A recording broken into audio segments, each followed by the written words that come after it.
The next question, the member for York South Weston. Thank you, Speaker. My question is to the Premier. Youth unemployment numbers across the province, and in particular in my riding of York South Weston, are troublesome.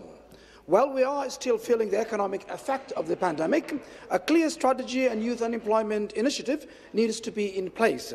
I recently had the pleasure of having some meetings with the First Work Ontario's Youth Employment Network. First Work programs a vital service in providing a range of employment services. This government changed the delivery model from the Children, Community and Social Services to the Ministry of Labour in 2019. We are seeing the effect of that change. With scarce public dollars, I'm concerned about the use for profit service providers, with the cutting of the programs that really help those most at risk and vulnerable young people. What is this government doing to ensure an employment model remains well funded and a strategic youth employment plan is in place? Government House Leader. Well, Mr. Speaker, I think the member knows full well that when we came to office in 2018, many of the programs to support people who were looking for work just weren't working for the very same people who were seeking to access that work. That is why we modified the system entirely to make it more of a results-based system. We looked at those best providers, Mr. Speaker. We supported them so that people in the community could have access to jobs. Now, the good news is this, Mr. Speaker. Not only are we looking for people who are in the workplace today, that's why 550,000 people, I believe, have the dignity of a job that did it when we took office in 2018. But for those young people, the people on his youth council, they have to look forward to a system of education that is better. There are more schools that are open. We have a better curriculum because of this Minister of Education. Our colleges and universities are firing on all cylinders, preparing people for the jobs of tomorrow. The Minister of Labour has ensured that skilled training and the trades are back in the province of Ontario. Before, you could not get a skilled trade in this province. Now you can. And the Minister of Economic Development, Job Creation and Trade has delivered the jobs of tomorrow, Mr. Speaker, and that is what the youth of this province have to look forward to under a stable, strong Conservative majority government.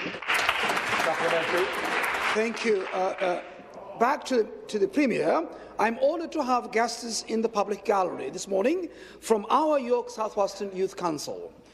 They know firsthand the struggles young people face and know that a very important service was lost in the government's changes of delivery, and that is through the Youth Job Connection Programme. This programme assisted those young workers that really needed the most assistance and have pushed them into the hard-to-navigate and intimidating adult system. This policy shift and overhaul of social services is being piloted in 3 test regions. Young people have already been hit by the pandemic economic damage, and young people facing many barriers are now being neglected by this government. Will this government look to youth employment services that raise up all young people, reject for-profit models, and devote their energy to helping those most vulnerable youth? Government House Leader. Again, Mr. Speaker, what the Minister of Labour has been focusing on right from the beginning is ensuring that the youth, the people who will fill the jobs of tomorrow, have access to programs that, wait for it, actually work. Because the system that we inherited from the Liberals was not working for the very same young people who are in the gallery today who were looking for jobs, Mr. Speaker. It was not working.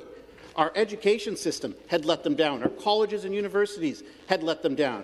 A system of training had let them down. Apprenticeship was almost closed in the province of Ontario because of the policies of the Liberals supported by the NDP. Now, we reignited the Ontario economy right from day one, Mr. Speaker, building for the jobs of tomorrow. The jobs of tomorrow, that is what we have been doing since day one, so that the members of your youth council, those who are sitting in the gallery, have access to the highest paying jobs that we can offer. And that is why when we deliver $5 billion for new technologies in the province of Ontario, Mr. Speaker, and the thousands of jobs come with it, it is not for us, it is for tomorrow that we do it, and I hope the member will support us on that journey.